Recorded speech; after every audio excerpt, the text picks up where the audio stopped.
Supercars are cool and pretty good as well, and Forza Horizon 5 has got quite a large variety of supercars, but in this video I have singled out just 5 supercars that you must own. But before we get started, I just want to point out that these videos do ultimately come down to just a matter of opinion, so if you disagree, please don't get too mad. Anyway, let's get into it. So let's start off with the number 5 spot, where we're just going to say you need to own a Lamborghini Aventador. We're not going to single out a specific version of the Lamborghini Aventador, because there are loads to choose from and all of them are fairly similar. But the Lamborghini Aventador is arguably the most iconic supercar ever, so every FH5 player needs to own one. Whether it's the SVJ, the SV, or just the standard Aventador, it doesn't really matter. The Aventador is famous for its amazing naturally aspirated 6.5 litre V12, which sounds amazing in real life,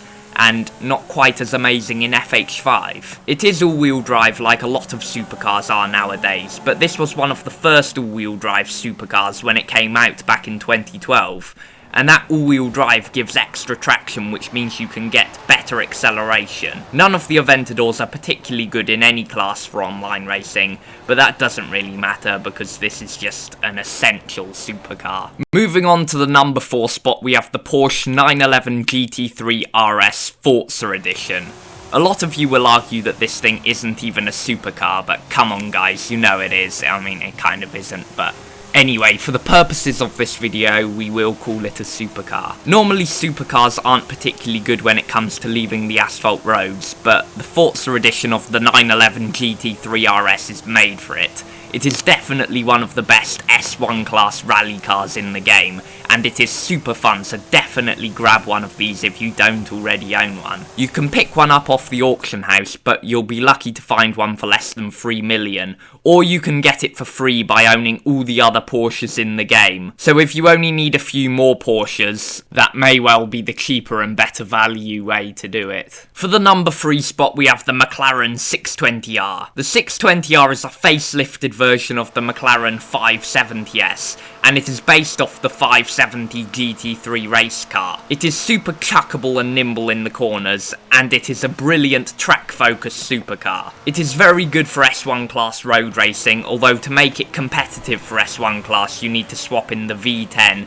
and make it all-wheel drive, which will definitely anger the purists. But it's kind of worth angering the purists to be competitive. It is very good in high-speed corners, although its low-speed rotation is not so good, partly as a result of the all-wheel drive. But nevertheless, it is a brilliant supercar. As the game doesn't give you the option to keep the carbon inserts on the doors painted in carbon fibre, I have made this livery that does keep them carbon.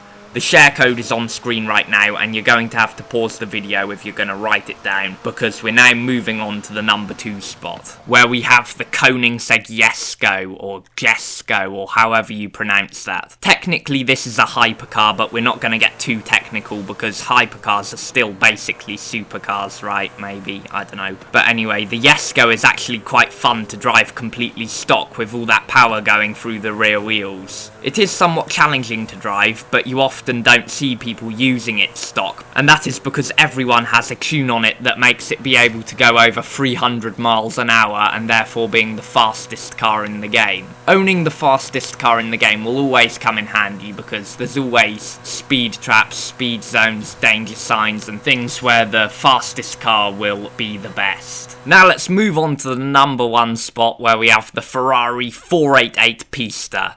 I suppose you could say I am a bit biased to put this at the number 1 spot, because it is my favourite car in the game. But then I suppose it is my favourite car in the game for a reason, so it is somewhat justifiable to say this is the best supercar in FH5, or at least in my opinion. It is very good for cruising. You can throw it into a corner and power slide out. It looks amazing in my opinion, and it also sounds pretty good as well, so it is the perfect supercar. It isn't particularly any good for any kind of racing, but that doesn't really matter because you can just have have so much fun with this thing, cruising it around, and that's kind of what supercars are all about, really. But apart from that, there's not really anything else to say, so hopefully you guys enjoyed this video. If you did, be sure to smash the like button, subscribe to the channel if you haven't already, for plenty more Forza Horizon 5 content, and of course, I'll see you in the next video.